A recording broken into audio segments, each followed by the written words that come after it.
El origen de Purim, de la salvación a la vergüenza. ¿Qué diría Esther hoy? ¿Un día de gozo o un día de pecado?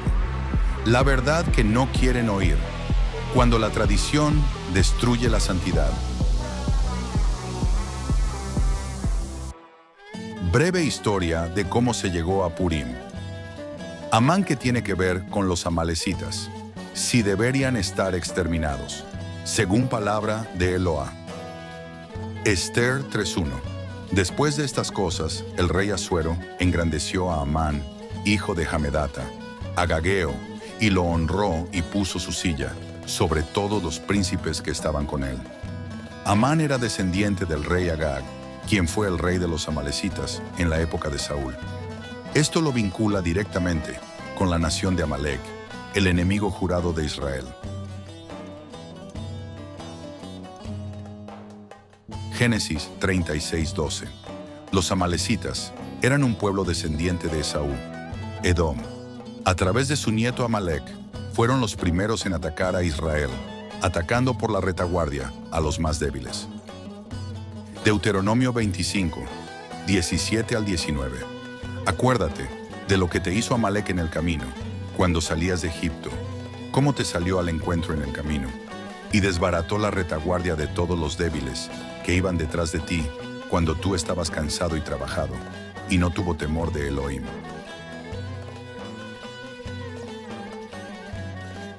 Éxodo 17, 14 al 16. Por esta razón, Eloa ordenó a Israel borrar por completo a Amalek. Eloa dijo a Moshe: escribe esto en un libro, como memoria, y dile a Josué que borraré del todo la memoria de Amalek de debajo del cielo. 1 Samuel 15:3. El mandato de exterminar a Amalek fue dado formalmente a Saúl. Ve pues, y hiere a Amalek, y destruye todo lo que tiene, y no te apiades de él. Mata a hombres, mujeres, niños, aun los bueyes, ovejas, camellos y asnos.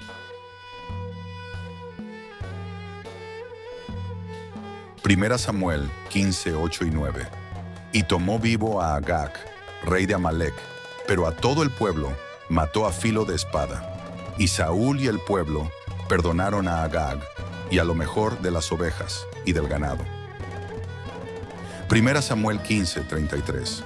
Samuel tuvo que ejecutar a Agag personalmente, pero parece que para ese momento Agag ya había tenido descendencia. La línea de los amalecitas sobrevivió, lo que eventualmente llevó a la existencia de Amán en la época persa. Resultado de esta desobediencia. Los amalecitas tenían un odio ancestral contra Israel, y Amán, como su descendiente, actuó exactamente como sus antepasados. Así como Amalek atacó a Israel en el Éxodo, Amán planeó destruir a los judíos en el exilio. La historia de Amán es una repetición de la batalla entre Israel y Amalek, donde al final el plan de Amalek siempre es frustrado por Eloa.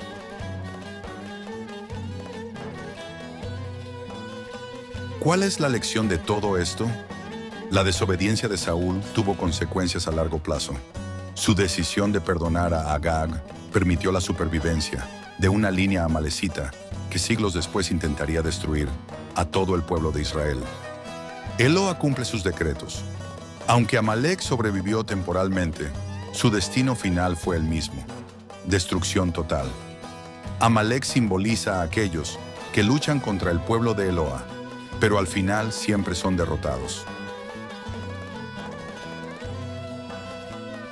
Propósito espiritual de Purim, un tiempo de preparación y transición.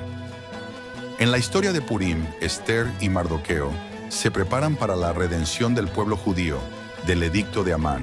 Los judíos y por consecuencia Israel pasa de estar condenado a la destrucción a ser liberado por la intervención divina.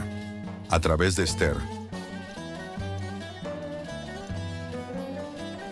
la purificación y la salvación.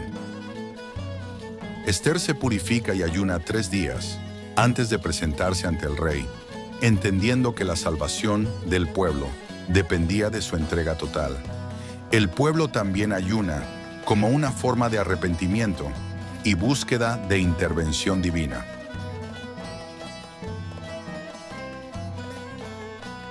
Ester visita al rey y el ayuno por el pueblo.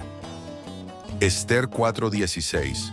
Ve y reúne a todos los judíos que se hallan en Susa, y ayunad por mí, y no comáis ni bebáis en 3 días, noche y día. Yo también con mis doncellas ayunaré igualmente, y entonces entraré a ver al rey, aunque no sea conforme a la ley. Y si perezco, que perezca. Ester 5:1. Aconteció que al tercer día se vistió Ester su vestido real y entró en el patio interior de la casa del rey, enfrente del aposento del rey. Y estaba el rey sentado en su trono, en el aposento real, enfrente de la puerta del aposento. El reconocimiento del rey a Mardoqueo. Una noche el rey no podía dormir. Ordenó que le trajeran el libro de las memorias reales, donde se registraban los actos importantes del reino. Al leerlo, encontró que Mardoqueo había salvado su vida al denunciar un complot para asesinarlo. Al preguntar qué recompensa se le había dado por este acto, le respondieron: nada se ha hecho por él.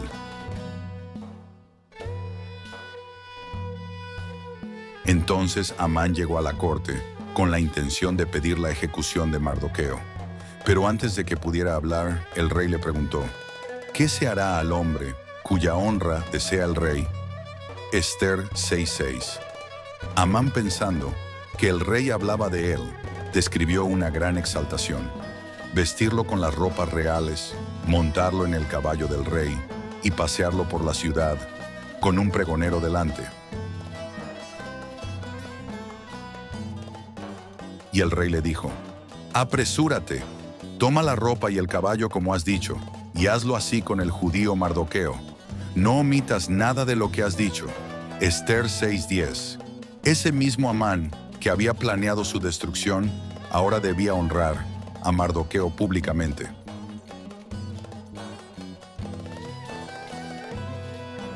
La invitación de Ester al rey y a Amán. Después de 3 días de ayuno, Ester se presentó ante el rey.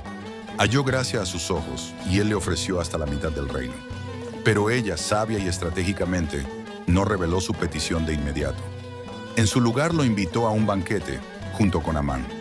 En el primer banquete, el rey le preguntó qué deseaba, pero ella le pidió que asistiera a otro banquete al día siguiente.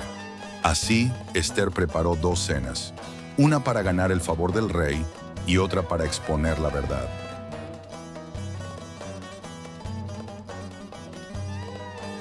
¿Cómo desenmascar a Ester a Amán? En el segundo banquete, el rey nuevamente le pregunta: ¿cuál es su petición? Entonces Ester, con firmeza y dolor, revela: si he hallado gracia en tus ojos, oh rey, sálvame a mí y a mi pueblo, porque hemos sido vendidos para ser destruidos, asesinados y exterminados. Ester 7:3 y 4. El rey, sorprendido, preguntó: ¿quién es ese y dónde está el que ha intentado hacer tal cosa? Y Ester respondió: el enemigo y adversario es este malvado Amán.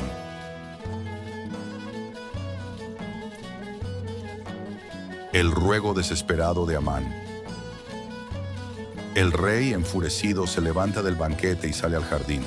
Mientras tanto, Amán se lanza sobre el lecho donde estaba Ester, suplicando por su vida. Justo en ese momento, el rey regresa y lo encuentra, en esa posición comprometedora. ¿Querrás también violar a la reina en mi propia casa? Ester 7:8. Lo que era súplica se convirtió en condena inmediata.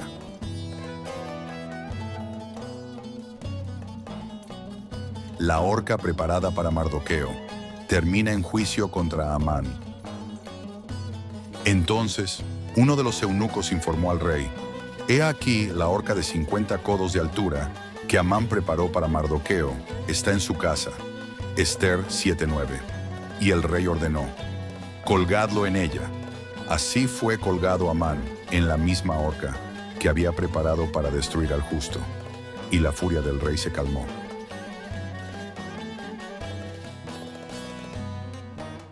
Conclusión. La historia de Amán es la prueba de que quien cava fosa para el justo, en ella caerá. Eloá exalta al humilde y derriba al soberbio, porque él vela por los suyos, aunque el decreto de muerte ya esté firmado. Purim no se trata de disfraces, se trata de memorizar cómo Eloá juzga con justicia y cambia el destino de su pueblo fiel.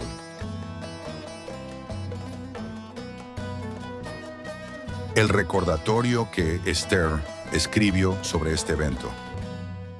Esther 9:27.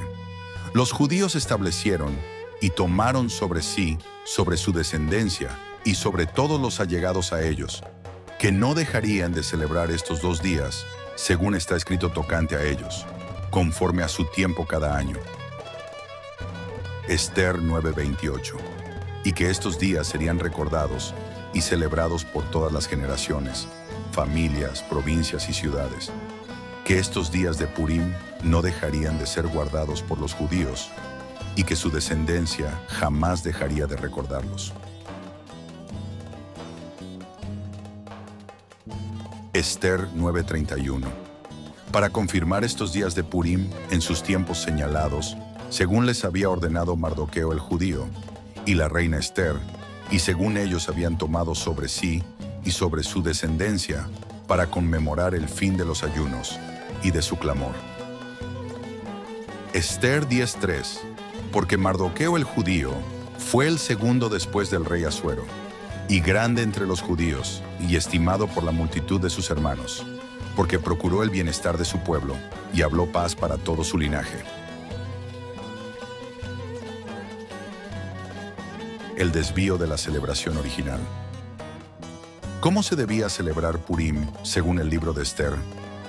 Esther 9:22. Dice que Mardoqueo estableció un día de alegría, banquete, intercambio de porciones y ayuda a los pobres. No se menciona ebriedad, disfraces excesivos ni prácticas carnavalescas. La esencia de Purim era el reconocimiento de la soberanía de Eloá sobre la historia y la gratitud por su liberación.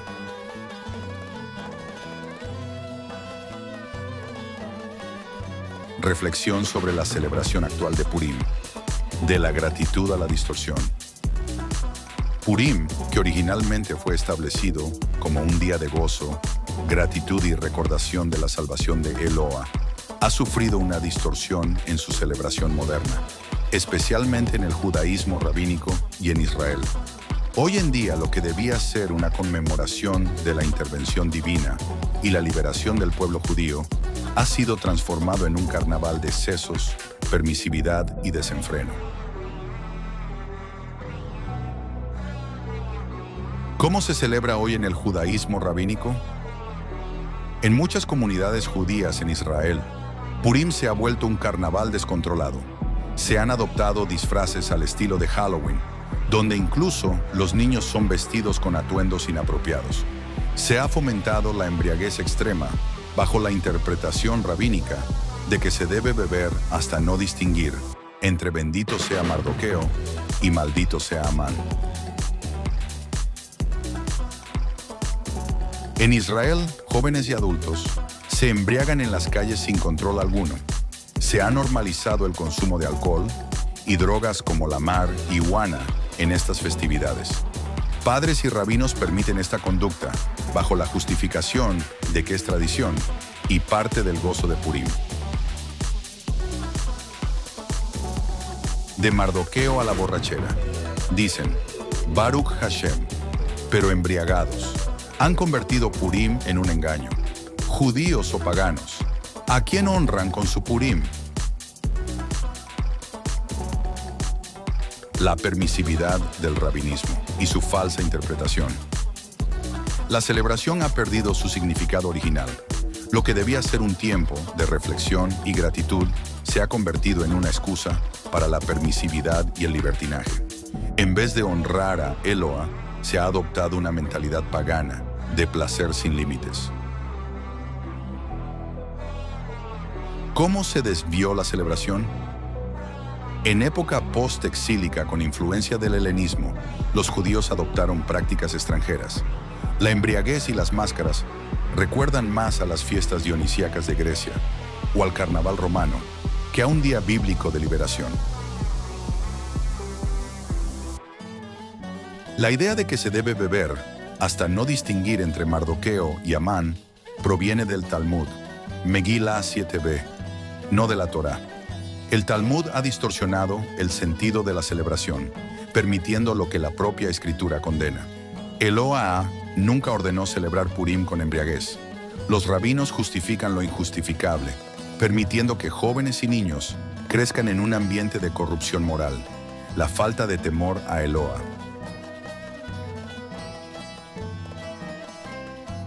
La distorsión de Purim refleja cómo la influencia de Babilonia, Grecia y Roma sigue presente en el judaísmo rabínico moderno. La Torá y el libro de Esther nunca aprobaron la embriaguez ni el libertinaje. La falta de liderazgo espiritual auténtico ha permitido una generación sin control ni respeto por Eloa.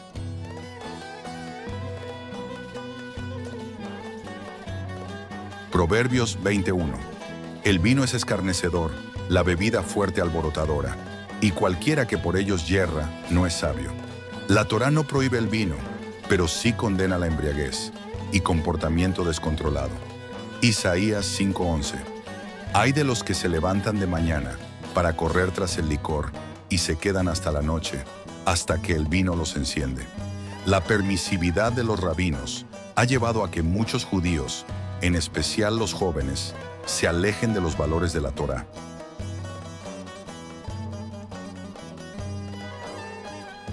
Volver al propósito original. Reconocer la intervención de Eloa en la historia. Leer el libro de Esther con entendimiento, no como un simple cuento tradicional. Enseñar a los niños la verdadera razón de la celebración, la protección de Eloa y la importancia de la fe. Conclusión final. Purim ha sido distorsionado por el rabinismo y la cultura moderna. La embriaguez, los disfraces excesivos y el libertinaje no tienen base en la escritura. Los rabinos han permitido prácticas que contradicen la Torá. La verdadera celebración de Purim debe centrarse en la gratitud a Eloa, la enseñanza de su poder y la ayuda a los necesitados. Es necesario restaurar la pureza de Purim, alejándolo de influencias paganas y humanas.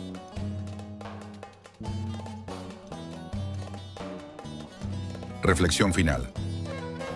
¿Qué clase de generaciones se están formando si se permite la borrachera y el libertinaje en nombre de una festividad bíblica? ¿Cómo puede un padre o un rabino justificar el uso de drogas y alcohol entre los jóvenes en un día que debería estar dedicado a Eloa? ¿Es esto lo que Mardoqueo y Esther quisieron establecer? ¿Es esto lo que Eloa desea de su pueblo?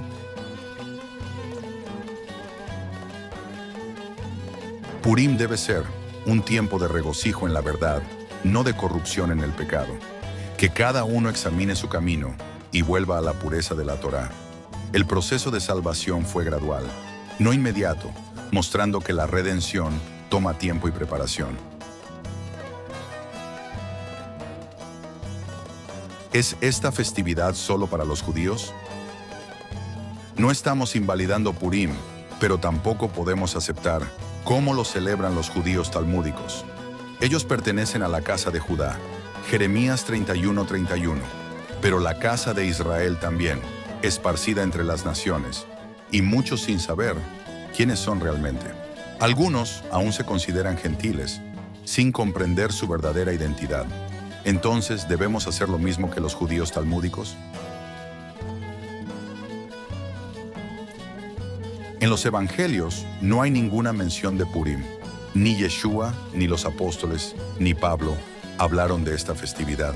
Si los judíos celebraran Purim, reconociendo la presencia divina, aunque oculta, comprendiendo que Eloa lo ve todo y dirige todo conforme a su plan, entonces esta celebración tendría un verdadero sentido. Pero hoy en día, han convertido estos días en una diversión sin propósito, en lugar de ser días de oración y gratitud.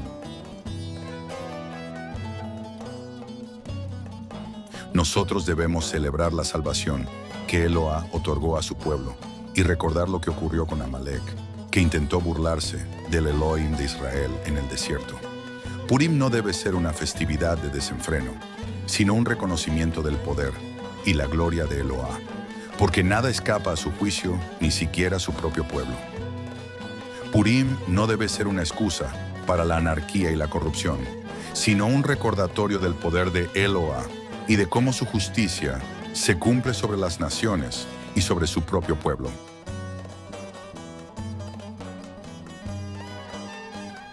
Purim, originalmente establecido como un día de gozo y gratitud y recordación de la salvación de Eloa.